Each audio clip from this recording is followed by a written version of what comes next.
Le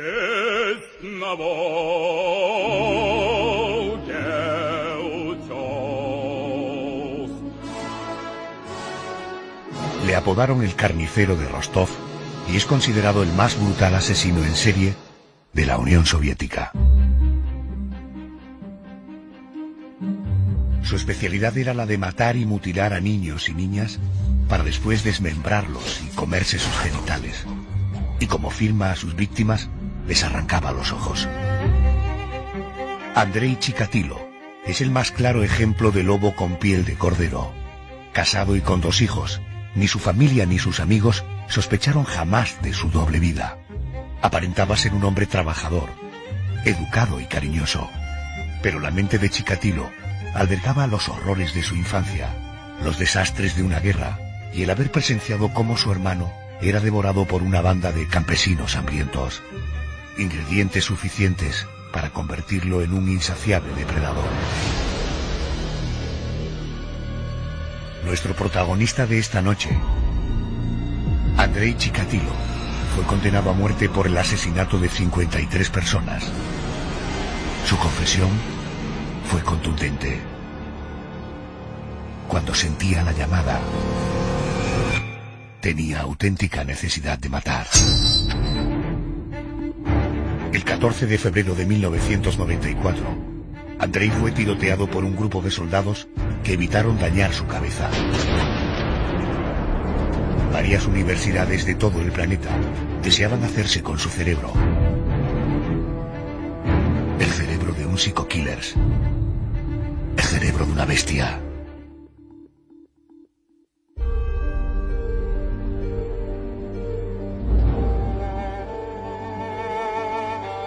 Sabiendo que a nuestro protagonista de esta noche le pusieron apodos como el carnicero o el destripador, podemos hacernos una idea del tipo de perfil que vamos a conocer. José Manuel Frías, buenas noches. Buenas noches, Adolfo. Siempre decimos que sobre esta clase de personajes pesa un pasado difícil, normalmente una infancia con abusos y con sufrimiento. Hablamos de un caso real y de hace muy poco tiempo, me refiero a su enjuiciamiento, ¿no? Es el caso de Andrei Chikatilo. Hubo pasajes realmente impactantes que pudieron convertirse en la piedra angular de sus futuros crímenes. José, ¿cómo fue la infancia de Andrei?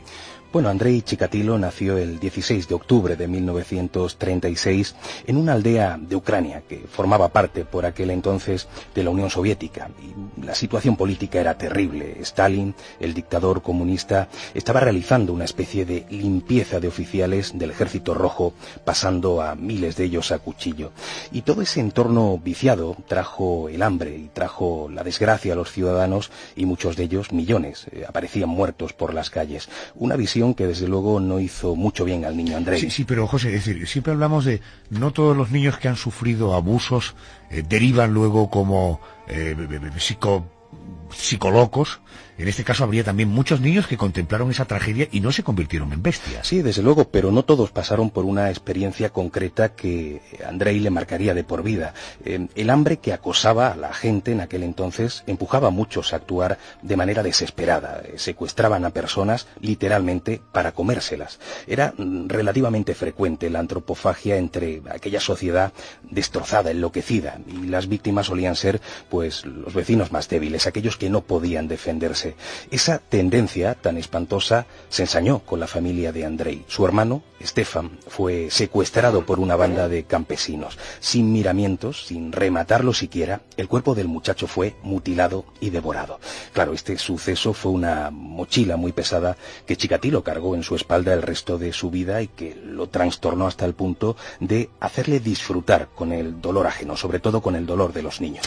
Tu tesis, tú defiendes que a esta terrible experiencia se unieron otros componentes como la propia situación de la Unión Soviética que antes comentabas, ¿no? Sí, Andrei Chikatilo convivió con la muerte pues prácticamente durante buena parte de su infancia. Sin ir más lejos, fue testigo de cómo el ejército alemán, en plena Segunda Guerra Mundial, atacó a la Unión Soviética. En la mente de aquel niño de apenas 5 años se fueron mezclando una serie de ingredientes: los muertos a pie de carretera, la marcha de su padre al frente de combate, el hambre, la incertidumbre, la desesperanza. Y cuando el padre regresó, tras haber sido capturado y puesto en libertad, fue tachado de traidor, de cobarde. Stalin creía que todos los que no habían batallado hasta la muerte habían traicionado a su patria. Por eso la familia tuvo que soportar esa humillación y la vergüenza una vez que finalizó la guerra. Aparte de los horrores de la guerra y del asesinato de su hermano, ¿hay algún otro elemento que hiciera de Andrei un niño diferente, un chaval diferente a los de su entorno? Lo era un niño diferente. Aquellos que lo conocieron aseguraron después que era bastante solitario, bastante introvertido. Daba como la impresión de que se sentía acomplejado, y eso iba provocando una enorme inseguridad en todo lo que hacía, creyendo que los demás se iban a reír siempre de él. Y a veces era así, sobre todo por su miopía. Los compañeros de clase se burlaban constantemente de esas enormes gafas que tenía, ¿no? de culo de vaso. En ocasiones aquellos niños aprovechaban la situación para pegarle o para bajarle los pantalones delante de la clase. Y a eso hay que sumar que era algo torpe y poco inteligente, y que se orinaba en la cama hasta bien pasados los 12 años. Luego comentaremos, porque Andrei Chikatilo era, además de un asesino, era un depredador sexual. ¿Se pudo percibir algo de eso en su juventud? Hay detalles que indican que Andrei, debido quizá a esos complejos que se agrandaron con las humillaciones de las que era víctima, eso provocó que sufriera alteraciones sexuales. De hecho, padeció disfunción durante toda su vida y solamente podía disfrutar por medio del acto de espiar a las mujeres. Fíjate, Adolfo, la única vez que entabló una pequeña relación con una chica, Andrei eyaculó con el simple acto de abrazarla, lo que provocó la repulsión de la muchacha y un nuevo mazazo para Chikatilo. Año 1963. Una vez terminado el servicio militar, en el que siguió siendo objeto de las mofas de sus compañeros, Andrei contrajo matrimonio de conveniencia con la hija de un minero. José, ¿cómo fue la faceta de marido? ¿Fue un esposo ejemplar, un buen esposo? Hombre, la faceta no fue excesivamente bien dadas las circunstancias, pero sobre todo en el aspecto sexual. La propia Fallina, su esposa, aseguraría después que en toda aquella etapa de casados, en todos aquellos años, solamente tuvo sexo con Andrei en 2 ocasiones, y en ninguna de las 2 dio la talla como amante debido a esa impotencia que antes comentábamos. Eso sí, 2 relaciones sexuales que dieron como fruto 2 hijos. Más allá de las cuestiones íntimas, fue un mal marido, ¿eh? No, era un hombre que apenas daba problemas en casa. O sea, pasaba bastante desapercibido, acataba los deseos de su esposa. En ese sentido, creo que era un padre y un esposo ejemplar. O sea, aparentemente tenía un carácter cariñoso y educado. ¿Este hombre se dedicaba a algo? ¿Tenía algún empleo? Durante algunos años estudió para ser maestro de lengua y de literatura rusa. Cuando en 1972 obtiene su titulación, ejerció como maestro en un colegio interno de niños, y fue allí, entre aquellos chiquillos, que Andrei sintió aflorar en su mente la psicopatía que albergaba dentro, empezando a sentir atracción sexual por las niñas. Tuvo incluso accesos de exhibicionismo. Él entraba en las habitaciones de las alumnas mientras éstas se cambiaban de ropa y se masturbaba delante de ellas, lo que provocaba, por supuesto, la espantada de aquellas chicas. Al año de entrar a trabajar en aquel orfanato, y como confesaría tiempo después, Chikatilo abusó sexualmente, por medio de tocamientos, eso sí, de una muchacha que estaba jugando en la piscina del recinto. La parte más desagradable de la historia de Andrei comienza cuando, tras abandonar su trabajo de profesor, ejerce de inspector de abastecimientos en Rostov. Lejos de disminuir, su demencia fue en aumento. Su obsesión por el sexo y por los niños fue en aumento también. José Manuel, ¿cuándo comete Andrei su primer asesinato? Fue el 22 de diciembre de 1978. Andrei convenció a una niña llamada Lena Zakodnova, de 9 años, para que lo acompañara a su cabaña, a las afueras del municipio, engatusándola con la promesa de unos caramelos. Claro, como Chikatilo aparentaba ser un hombre amable, no fue muy difícil que el plan saliera bien. Bueno, además de que estamos hablando de una niña de 9 años. Efectivamente, no le fue muy complicado, pero ya en la cabaña, digamos que la bestia se impuso y desnudó de manera brusca a Lena. Durante ese forcejeo, la niña sufrió una herida por la que empezó a manar sangre, y ante la visión de aquel líquido rojo, Andrei tuvo un deseo sexual con una reacción física, algo que le había sido imposible hasta aquel momento. Pues bien, sin miramientos y dejándose llevar por un macabro deseo, Chikatilo cogió un cuchillo y asestó 30 puñaladas a Lena. Con la última, además, fíjate, llegó el orgasmo. De esa manera, el recién estrenado asesino descubrió cuál era su verdadera fuente de placer. Ya nada podría detenerlo. Bien, primer asesinato, una niña de 9 años. ¿Qué hizo con el cadáver? Sin que nadie lo viera, Andrei lo arrojó al río y fue encontrado un par de días después por las autoridades, que rápidamente comenzaron una investigación para intentar dar con el criminal de aquel horrendo infanticidio. Y hubo un detalle que se convirtió en una especie de firma de Chikatilo. La niña tenía diversas mutilaciones y le faltaban los ojos. Bien, el rastreo de la zona llevó a la policía hasta la escena del crimen, la cabaña de Andrei, pero las autoridades no podían creer que el asesino fuera aquel amable y educado profesor. Por ello, culparon del crimen a Alexander Krashenko, un psicópata sexual que fue detenido por aquella zona y que fue ejecutado por un asesinato que no cometió. Claro, mientras tanto, Andrei Chikatilo se fue de rositas. Estamos contándote una historia real, dura, pero real. Decíamos al comienzo que Andrei fue conocido por ser el peor asesino en serie de su país, de la Unión Soviética, así que este no fue el único asesinato que cometió. ¿Cuánto tiempo transcurrió entre este primer asesinato y el segundo crimen? En este caso dejó transcurrir 3 años, pero fue ante el miedo de ser descubierto por las autoridades. Pero el 3 de septiembre de 1981 volvió a las andadas. La segunda víctima era una joven de 17 años llamada Larisa Tachenko, a la que también mediante mentiras logró llevar a un bosque frondoso. Una vez allí la estranguló hasta la muerte para después mutilarla a su manera, mordiéndole en la garganta como si fuera un vampiro y cortándole los pechos con un cuchillo bien afilado. Se comió los pezones y finalmente, como si fuera la guinda del pastel, le arrancó los ojos. Ya saciado su instinto criminal, tuvo un orgasmo sobre el cadáver para inmediatamente, como si fuera una especie de guerrillero, ponerse a bailar en torno al cuerpo mientras aullaba como un lobo. Bueno, parece, José Manuel, además de ser un tipo absolutamente desequilibrado, que a partir de ese momento se olvida del miedo a ser detenido y comenzó una auténtica cacería que duró años, ¿no? Sí, fue realmente espantoso. Durante el resto de aquella década, de la década de los 80, Chikatilo asesinó a más de 50 personas, la mayor parte niños y niñas. Algunos de esos cuerpos nunca se encontraron, pero el propio Andrei confesó, al ser detenido tiempo después, haber sido el autor de esos crímenes. A las autoridades les costó dar con el asesino porque las víctimas no tenían vínculos entre sí y Andrei se guardaba de cometer errores de bulto. Por eso el criminal pudo dejar una terrible estela de muertes de mendigos, prostitutas y sobre todo muchachos y muchachas pobres a los que solía engatusar en la estación de trenes de Rostov, siguiendo esa pauta de mutilarlos salvajemente, cortándole las arterias, las extremidades y en algunos casos incluso la cabeza. Y siempre vaciando las cuencas oculares, entiendo que como una defensa psicológica ante la mirada de reproche del muerto. Golpe violento en la parte posterior del cráneo. Múltiples heridas de arma blanca en la cara. En el segundo cuerpo, 17 heridas de arma blanca en la cara, así como vaciado de las cuencas de los ojos. 26 heridas en el tórax y rotura del esternón. 32 heridas de arma blanca con desfiguración adicional de los pechos, 43 heridas de arma blanca en la cara donde se hallan rastros de semen. En la sexta víctima el pene ha sido seccionado aproximadamente a 2,5 centímetros de la pelvis, con desfiguración adicional de la zona genital. Desfiguración adicional. Desfiguración adicional. Desfiguración adicional de la piel que sugiere un instrumento no más afilado que los dientes. La descripción de lo que hacía esta bestia, ¿no?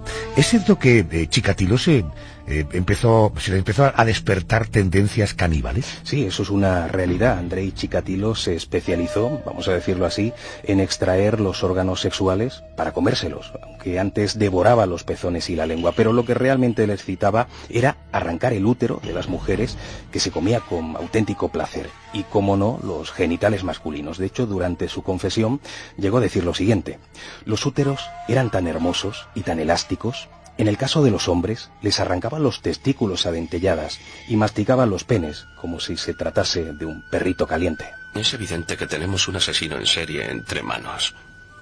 Es el más prolífico en la historia de Rusia. Se deberían tomar medidas para detenerle.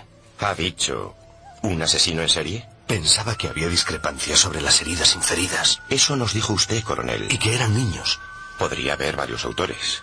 O una banda, incluso. No hay asesinos en serie en el Estado soviético.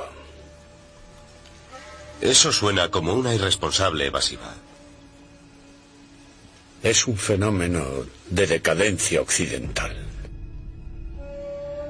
Había dicho yo antes, la Unión Soviética, rectificó, es Rusia, el asesino en serie más importante en la historia de Rusia.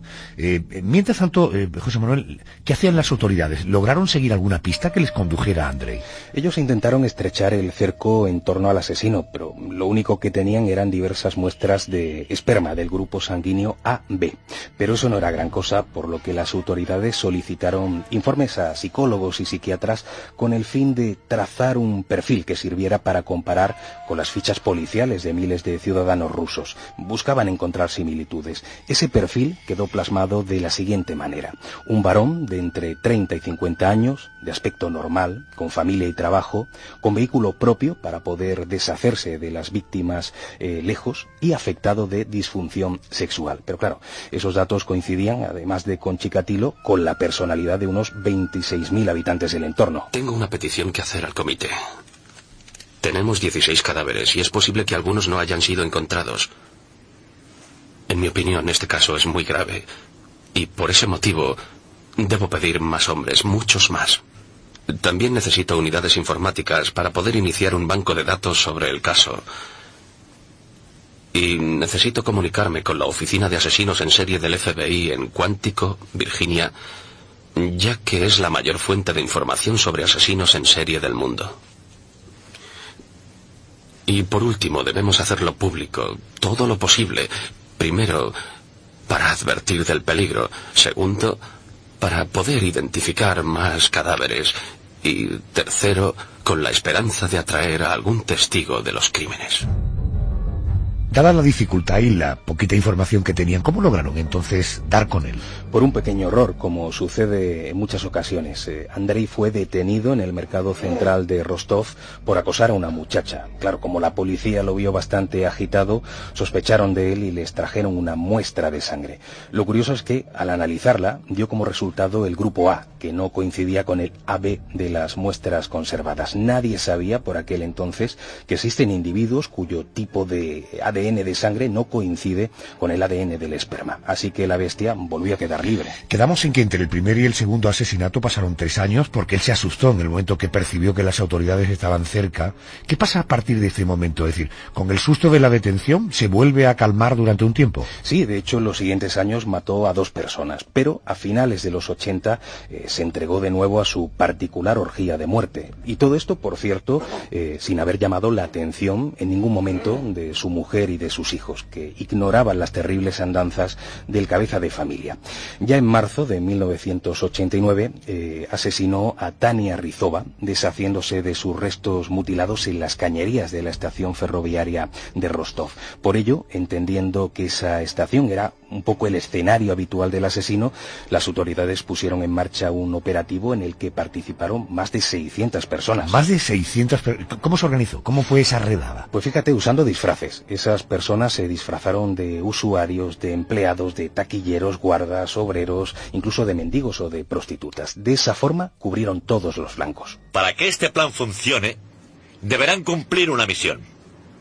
Necesitamos que aborden a todo aquel que se pare a hablar con un niño o una mujer joven. A todo aquel que se pare a hablar con cualquier desconocido. Necesitamos que le pidan su identificación, que le pregunten a dónde va y que anoten sus respuestas en sus cuadernos. Deberá ser cacheado y, sobre todo, necesitamos que lo hagan de forma visible. Es preciso que los presentes en la estación lo vean. ¿Entendido? El milagro se dio en la mañana del 6 de noviembre de 1990 en las cercanías de la estación. Igor Rybakov, agente de policía, se encontraba haciendo una ronda por la zona de bosque colindante cuando se cruzó con un hombre que parecía visiblemente nervioso. Aunque ese señor vestía con traje y corbata, estaba manchado de barro, hasta el punto de que comenzó a lavarse las manos en una fuente. Igor, movido por la intuición, le dio el alto y le pidió la documentación, tomando nota de su nombre y de sus datos. Se trataba, evidentemente, de Andrei Chikatilo. Le pregunté de dónde venía. Dijo que venía de visitar a su madre en Belkov, que es un pueblecito cerca de aquí. Parecía lógico, salvo que yo nací en Belkov y no la recordaba. Así que lo anoté. Le cachearía, supongo. No, señor. No había acosado a nadie, solo parecía raro. ¿Recuerda usted ese nombre? ¿Chikatilo? ¿Llevaba un maletín? Sí. Por tanto, en ese momento él no fue detenido, ¿no? No fue detenido porque no había motivos para que lo fuera, pero a los pocos días... No había motivos que la autoridad no tenía pruebas como para... Efectivamente, pero a los pocos días sí, porque la policía encontró en la zona el cuerpo mutilado de otra muchacha, de Sveta Korostik, y claro, las alarmas saltaron y Andrei fue puesto en busca y captura, siendo detenido en su domicilio el 20 de noviembre. En un primer momento Chikatilo lo negó todo, pero horas y horas de intenso interrogatorio terminaron por provocar que se derrumbase y confesara, y que hablara incluso de escenarios y de detalles de sus más de 50 asesinatos. En una de esas confesiones dijo lo siguiente: no podía controlar mis actos, lo que hacía no era para obtener placer sexual, más bien me proporcionaba paz mental y espiritual durante un tiempo. Cuando sentía la llamada, tenía auténtica necesidad de matar. Te contaba que es un hecho que lo tenemos casi a las puertas de 2016, porque el juicio contra Andrei se llevó a cabo en abril de 1992. ¿Cómo fue aquel proceso? Pues como te puedes imaginar, Adolfo, fue un juicio muy mediático, con una asistencia multitudinaria. Andrei, que se había rapado la cabeza y que tenía así un aspecto todavía más fiero, lo metieron dentro de una jaula que estaba vigilada por diferentes policías y desde la cual respondió a las preguntas de jueces y del jurado. Sus ganas de llamar la atención le llevaron incluso a desnudarse ante todos y comenzar a masturbarse, hasta que fue reprendido duramente por las autoridades. Pero parecía claro que estaba exagerando para ser considerado un enfermo mental y así sufrir una condena menor. Pero todos los informes coincidieron en que era un hombre completamente consciente de sus actos. Durante el juicio llegó a decir lo siguiente: mi cerebro tiene dos partes, una de ellas me anima a matar, la otra no. No debe ser muy difícil para ustedes saber cuál es cuál. Intentó pasar por loco, rematadamente loco, pero finalmente no lo consiguió porque fue condenado a pena de muerte. Efectivamente, el 15 de octubre de 1992, Andrei Chikatilo fue condenado a muerte por el asesinato de 53 personas. Ahí la apelación no sirvió de nada en este caso.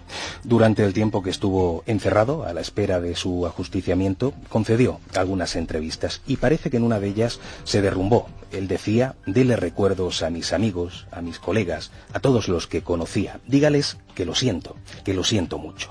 Y ya el 14 de febrero de 1994, Andrei Chikatilo se enfrentó a su pena, muriendo tiroteado por un grupo de soldados. Eso sí, los pistoleros hicieron lo posible por no impactar en su cerebro. Ese cerebro era una pieza codiciada por varias universidades, entre ellas por una japonesa, que puso sobre la mesa una suma importante si se hacía con él. Lo que querían los científicos era estudiar de esta manera los detalles del cerebro de un psicópata. Hemos tenido oportunidad de repasar mucha documentación, hay mucha documentación, incluso en la cultura popular ha trascendido este hecho con por ejemplo, películas, ¿no? Sí, en el mundo del cine hay películas interesantes en ese sentido, como por ejemplo Ciudadano X, una película estadounidense que vio la luz en el año 1995. Se grabó en Hungría y la dirigió Chris Gerolmo, asumiendo el papel de Chikatilo el actor Jeffrey DeMann, aunque también participa Donald Sutherland como agente de policía. Otra película inspirada en la vida de Andrei Chikatilo es El niño 44, también de Estados Unidos, basada a su vez en la novela del mismo nombre de Tom Roth. Y esa cinta está dirigida por Daniel Espinosa y vio la luz hace poquito, en el año 2015. Y por último, Evilenko, una película del año 2004 dirigida por David Grieco y que es una producción ítalo-rusa. Déjame que te voy a poner también, incluso en el mundo de la música, se han hecho canciones con este personaje o sobre la vida de este personaje. Ni tan siquiera la muerte frenó su locura. Ha vuelto y viene a por más. Nada calma su ira. Quiere ser parte de ti. Chikatilo te mira. Adoctrinado de su radical comunismo. José Manuel, el caso de Andrei Chikatilo es relativamente reciente, su muerte, como hemos visto. Su ajusticiamiento se produjo en 1994. Hablamos de un hombre casado, con hijos, familiares que nunca supieron de esa doble vida. ¿Qué ha sido de ellos? Pues para empezar, tanto la mujer como los hijos cambiaron el apellido, quedándose todos con el materno, Otnachev. Su mujer, Eudocia, trabajaba como jefa de un jardín de infancia, pero fue despedida cuando su marido fue detenido. O sea, ella pagó en cierto modo por la culpa de su esposo. Eso sí, en la actualidad trabaja en un mercado local en la ciudad ucraniana de Kharkov. Por su parte, su hija Ludmila mantiene su intimidad alejándose de los medios de comunicación y apenas se sabe de ella más que el hecho de que se ha casado en 2 ocasiones y de que tiene un hijo. Eso sí, es más polémico el caso del hijo de Andrei, hablamos de Yuri, que fue encarcelado, por ejemplo, durante algunos meses por robar lanzacohetes durante su intervención en la guerra de Afganistán, lanzacohetes que luego revendía a los vietnamitas. Pero ahí no termina la cosa. Cuando en 1990 se fue a vivir con su madre, fue condenado de nuevo a prisión por 2 años por haber extorsionado a un empresario local. Y por si eso fuera poco, nada más salir de la cárcel, se dedicó a robar y le cayeron otros 6 años de prisión. Y bueno, parece que sentó la cabeza en 2004 cuando abrió su propio negocio y se decidió a llevar una vida alejada de la delincuencia. ¿Hay algo de cierto que este hijo de Andrei es sospechoso de asesinato? Hombre, nunca se ha podido demostrar, pero lo que sí es cierto es que el 9 de abril de 2009 un hombre fue ingresado en un hospital de Kharkov, en Ucrania, herido de cuchilladas en el abdomen y en la mano izquierda. Pues bien, este señor aseguraba que era amigo de Yuri, pero que, sin saber por qué, el hijo de Andrei intentó matarlo.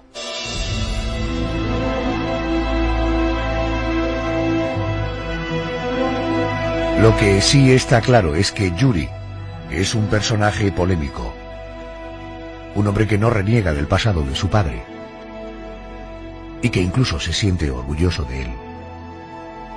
Por eso nunca ha ocultado su ascendencia. Tanto es así que en honor a su abuelo, al abuelo de su hijo, a nuestro protagonista de hoy, le ha nombrado como Andrei. José Manuel, nos encontramos la semana que viene. Gracias, buenas noches.